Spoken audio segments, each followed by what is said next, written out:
তো আমাদের এই কদিন মানে গ্যাসের খুব অভাব যাচ্ছে, মানে গ্যাস বুক করছি দিচ্ছে না। তবে গ্যাস আছে মায়ের নামে, আর মা তো মারা গিয়েছে, ফিঙ্গারপ্রিন্ট লাগবে। তো বুক করছি দিচ্ছে না। তো এখন যাব গ্যাস অফিসে, আমাদের নামে হয় কিনা সেটাই চেক করব, দেখব। আর আমাদের নামে যেভাবে করে নিতেই হবে, নালে আমরা যে বুক করছি সে টাকাটাও পাচ্ছি না। আর মায়ের নামে যে মানে বইটা আছে সেই বইটা আমাদের নামে হয় কি সেটাই দেখব।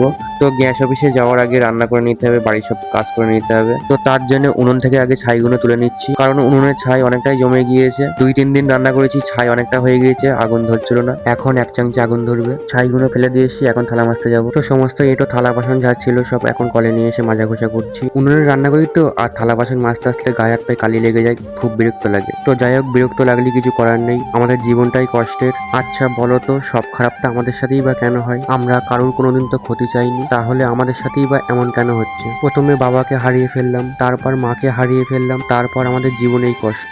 আমাদের কষ্টের কপালটা কি পরিবর্তন হবে না? যদি বন্ধুরা তোমরা যদি আমার পাশে থাকো, তাহলে হয়তো একটু ভালো থাকবো। যাই হোক, কল থেকে জল নিয়ে এসে এখন আমি দুটো ঘর বারান্দা ধুয়ে নিয়েছি। তো দুটো ঘর বারান্দা পরিষ্কার হয়ে গিয়েছে। তো ভীষণ পরিমাণে গরম পড়ছে, দুটো ঘর বারান্দা ধুয়ে আরো ঘেমে গিয়েছি। তো যাই হোক, এখন ভাতটা বসিয়ে দেবো। তো হাঁড়িতে চালটা ধুয়ে আমি উনুনে বসিয়ে দিয়েছি। এতটা কাজ করতে করতে ভাবছি যে গ্যাস অফিসে কখন যাব, লেট হয়ে যাচ্ছে। তো তার জন্য ভাতটা বসিয়ে দিয়ে তাড়াতাড়ি করে জাল দিচ্ছি, যেন খেয়ে যেতে পারি ভাত। তোমার ভাত রান্না হয়ে গিয়েছে, আর আমি স্নান টান করে এসে এখন খাওয়া দাওয়া করতে বসে গিয়েছি।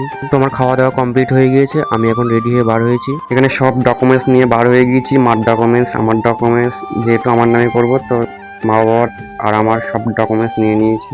ঘরের সমস্ত কাজ করতে করতে লেট হয়ে গিয়েছে, এখন 12টা বাজে, এখন রেডি হয়ে চলে এসেছি। তো রাস্তায় উঠে অটোর জন্য দাঁড়িয়ে আছি, অটোয় করে যাব। আমি যখন বার হয়েছি আর একটু রোদ্দুর নেই, আর দেখছি আকাশটা খুব মেঘ করেছে, মনে হচ্ছে বৃষ্টি হবে। তো এখন অটো চলে এসেছে আর আমি অটোয় উঠে পড়েছি। আকাশটা মেঘলা মেঘলা হয়ে আছে, তবে রোদ্দুর নেই, আবহাওয়াটা খুব সুন্দর লাগছে, ভালো লাগছে। তো আমি অটো থেকে নেমে গ্যাস অফিসে চলে এসেছি, আর অফিসের মধ্যে চলে আসলাম। আর অফিসে চলে এসে দেখি 2-3 জনের দেখছে কাগজপত্র। তারপর আমি কাগজপত্র দিয়ে আমার সমস্যার কথা বললাম। বলছে যে হ্যাঁ তোমাদের নামে হবে, কিন্তু এতদিন করুনি কেন? আমি বলছি একটু সমস্যা ছিল বলে তার জন্য আসতে পারিনি। এখন বাড়িতে যাচ্ছি, বাবা মার ডকুমেন্টস, আমার ডকুমেন্টস, দরখাস্ত নিয়ে আবার আসতে হবে। তো যাই হোক, একটু নিশ্চিন্ত হলাম যে আমাদের নামে হবে বলেছে। তো আমি এখন বাড়িতে চলে এসেছি, আর কাগজপত্র গুছিয়ে নিয়ে অন্য একদিন যেতে হবে।